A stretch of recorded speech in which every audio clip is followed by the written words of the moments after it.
সাবেক সেনাপ্রধান এবং ১/১১-র খলনায়ক জেনারেল মইনু আহমেদ দীর্ঘ ১৫ বছর পর তার নিজের ইউটিউব চ্যানেল থেকে বিডিআর বিদ্রোহ নিয়ে মুখ খুলেছেন। তিনি দাবি করেছেন ২০০৯ সালের ২৫ এবং ২৬ ফেব্রুয়ারি পিলখানা হত্যাকাণ্ডের প্রকৃত ঘটনা মানুষ জানতে পারেনি। হত্যাকাণ্ড নিয়ে গত ১৫ বছর শুধু বিগত সরকারের কথাই শুনতে হয়েছে।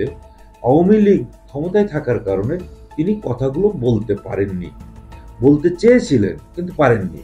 তবে তিনি মনে করেন তখন সেনাবাহিনী কি ভূমিকা নিয়েছিল এবং ঘটনা কি ছিল সে সম্পর্কে মানুষের জানা উচিত। বাংলাদেশের পরিবর্তিত পরিস্থিতিতে তিনি এখন ঘটনাগুলো তুলে ধরতে পারছেন।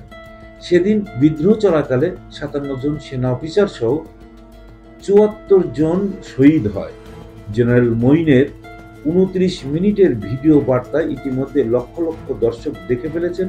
তারপরও যারা দেখেননি তাদের জন্য ভিডিওটি কমেন্ট বক্সে দিয়ে দিলাম।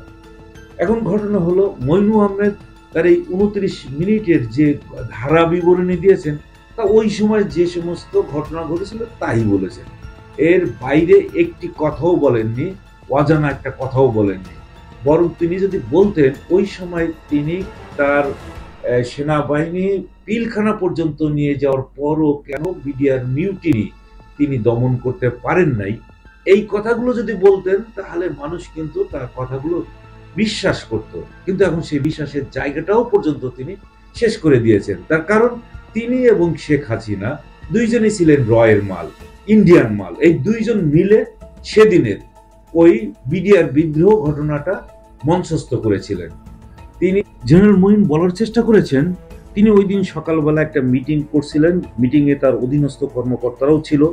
সেই মিটিং চলাকালেই তিনি শুনতে পান যে পিলখানায় একটা বিদ্রোহ হয়েছে।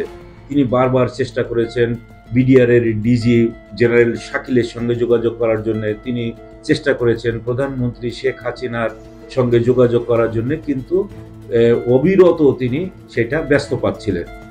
এই কথা তো এখন নতুন কিছু না।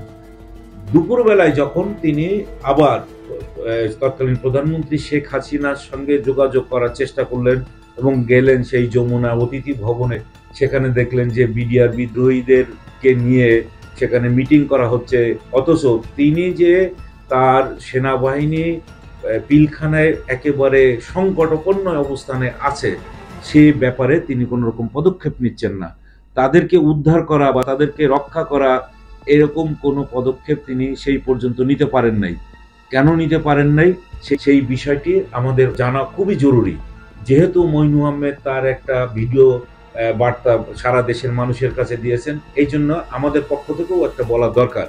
এর অন্যতম কারণ হচ্ছে যে ওই দিন বলা হয়েছিল একেবারে যদি মইনু আহমেদ তার সেনাবাহিনী নিয়ে ওই মিউটিনি বিডিআর বিদ্রোহ দমন করে তাহলে শেখ হাসিনা ওই দিনই তার অতি অল্প সময়ের যে ক্ষমতা সেই ক্ষমতা থেকে তিনি বিদায় নিতে পারেন, ক্ষমতাচ্যুত হয়ে যেতে পারেন।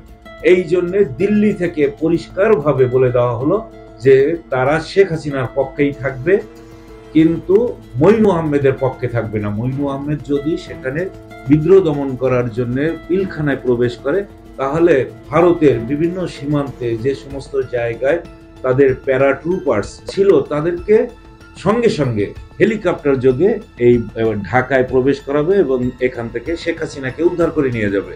আর এই এখানে বিডিআর বিদ্রোহ দমন করতে যারা তৎপর হবে তাদের বিরুদ্ধেও অ্যাকশনে চলে যাবে। এই রকম ঘটনা তো শুধুমাত্র আমরা যে জানি তা তো না। তাদের একজন বিখ্যাত লেখক অবিনাশ পালিওয়াল তার একটা লেখায় এটা পরিষ্কার করে বলে দিয়ে গেছেন। এটা এখন তো নতুন কোনো কিছু না। এই কথাগুলো বলার পরও কিন্তু মইনু আহমেদ কোনো রকম প্রতিবাদ বা তার কোনো বক্তব্য সেই সময় দেন নাই। এখন তিনি কেন দিচ্ছেন? আমরা তো এই বাংলাদেশে বসে, ঢাকায় বসে এই বিষয়গুলো তো পরিষ্কার করে বেশ কয়েক দফায় লেখালেখি করেছি, কিন্তু আমরা ঝুঁকি নিয়ে লিখেছি। মইনু আহমেদ কি এত ঝুঁকি মনে করলেন যে তিনি সেই তো আমেরিকায় বসে রয়েছেন, সেখানে বসে তো তিনি একটা বক্তব্য পর্যন্ত দিতে পারতেন, দেন নাই। এখন তিনি খুব সুন্দর সময় এসেছে, এই সময় তিনি এইটা প্রচার করে একটা বাহবা কোড়ানোর চেষ্টা করছেন। আসলে তিনি তো বাহবা কোড়াতে পারেন না, তিনিও তো এই ঘটনার সঙ্গে একেবারে ওতপ্রোতভাবে জড়িত। তার কারণে এই এতগুলো সেনা অফিসার মানে অঝরে প্রাণ দিয়েছে, তাহলে তাকেও এর দায় দায়িত্ব নিতে হবে। এরপরে তো ওই ঘটনার পরে তদন্ত কমিটি হয়েছে, সরকারি তদন্ত কমিটি হয়েছে, সেনাবাহিনীর তরফ থেকে কমিটি হয়েছে। এই সমস্ত কমিটিগুলো কেন কাজ করতে পারে নাই? এ তো যে বিচার হয়েছে সেই বিচারগুলো একটা প্রভাবে বিচার হয়ে বিডিআর এর যে সমস্ত নিরীহ অপরাধ মানুষগুলোকে ঝুলিয়ে দেওয়া হয়েছে। এখানে তিনি তো একবারও বললেন না যে এই সমস্ত ঘটনার সঙ্গে যে আওয়ামী লীগের বা যুবলীগের নেতা জাহাঙ্গীর কবির নানক, মির্জা আজম, তারপরে যে সাবেক মেয়র ফজলে নূর, তাপস, এরা যে জড়িত, এই সমস্ত মানুষগুলোর কথা তো তিনি সেভাবে বললেন না। তো এই কথাগুলো তো আসছে। এখন যে আমাদের স্বরাষ্ট্র উপদেষ্টা হয়েছেন লেফটেন্যান্ট জেনারেল জাহাঙ্গীর আলম চৌধুরী, তিনি যে সময় বললেন যে এই বিডিআর বিদ্রোহের ঘটনাটা পুনঃ তদন্ত করা হবে, তখন তিনি আবার নড়ে চড়ে বসছেন এই মইনু আহমেদ। কেননা যদি পুনঃ তদন্ত হয় তাহলে দেখা যাবে এই মইনু আহমেদও জড়িত রয়েছেন এই ঘটনার সঙ্গে। তারপর ওই সময় যে সমস্ত তদন্ত কমিটি গঠন করা হয়েছিল, সেই তদন্ত কমিটির অন্যতম একজন ছিলেন এই বর্তমান যিনি পদত্যাগ করলেন প্রধান নির্বাচন কমিশনার কাজী হাবিবুল আওয়াল। তখন তিনিও ওই জায়গায় তদন্ত কমিটিতে ছিলেন, এবং ওই তদন্ত কমিটি শেখ হাসিনার মন মতো করে একটা তদন্ত রিপোর্ট প্রকাশ করেছিল। তারই তো তিনি রেজাল্ট পেলেন, এই কাজী হাবিবুল আওয়াল সিইসি হয়ে গেলেন। প্রত্যেকেই তার কর্মকাণ্ডের জন্য, কর্মতৎপরতার কারণে সবাই পুরস্কার পেয়েছেন, পুরস্কৃত হয়েছেন। মইনু আহমেদ পুরস্কৃত হয়েছেন দিল্লির কাছ থেকে। তখন প্রণব মুখার্জি অর্থমন্ত্রী ছিলেন, তার কাছে এই মইনু আহমেদ যে ধর্ণা দিয়েছিলেন যে তিনি যেভাবে ক্ষমতাটা নিয়েছেন, তত্ত্বাবধায়ক সরকার গঠন করেছেন, সেই তত্ত্বাবধায়ক সরকার গঠনটা ঠিক হয় নাই। তারপরও তিনি তার একটা সেফ এক্সিট চেয়েছিলেন প্রণব মুখার্জির কাছে। সেই প্রণব মুখার্জি তাকে সেফ এক্সিট দেওয়ার জন্য আশ্বস্ত করেছিল, বলেছিল যিনি ক্ষমতায় আসবেন, অর্থাৎ তিনি জানতেন যে শেখ হাসিনা ক্ষমতায় আসবেন, এবং তার কাছ থেকে তিনি এই মইনু আহমেদকে ভালোভাবে বিদায় নেওয়ার একটা কাজ করে দিতে পারবেন।